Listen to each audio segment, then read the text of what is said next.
In today's video, I'm going to teach you how to use ChatGPT for programming.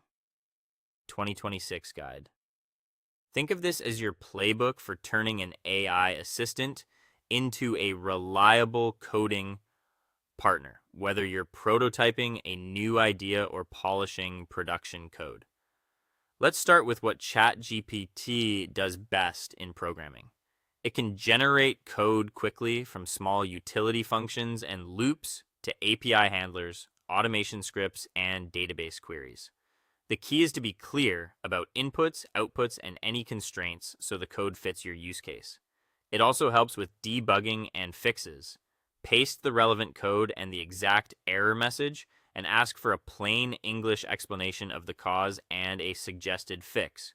For existing code, you can request optimizations to make it more efficient or easier to maintain, and even ask for a brief reasoning about trade-offs. Documentation is another win. Use it to draft docstrings, comments, readmes, and usage examples that stay consistent with your codebase. And if you're learning, you can ask for simplified explanations of algorithms, variables, or object-oriented concepts, or have it walk through a snippet line by line.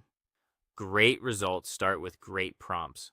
Always specify the programming language and, if relevant, the framework or runtime version.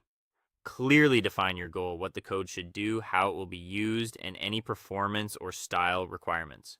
When you're stuck on a bug, include the exact error text and a minimal reproducible snippet. Add a sample input and the expected output so the assistant can align with your intent. You'll get faster, more accurate help when the context is precise but not bloated. Now let's talk workflow. Use ChatGPT to accelerate prototyping. Describe the feature, let it draft a scaffold, and then move straight into your editor to run and refine. Combine it with your existing tools, linting, type checkers, test runners, and version control to validate changes immediately. This pairing lets the AI propose directions while your toolchain enforces quality and consistency. A few critical best practices. Always verify and review AI-generated code. Read it, run tests, and ensure it meets security, performance, and style standards before merging. Treat the assistant as a tutor and accelerator, not a complete replacement for your own reasoning. Ask for explanations to deepen your understanding and apply what you learn in future tasks. And that is all for today.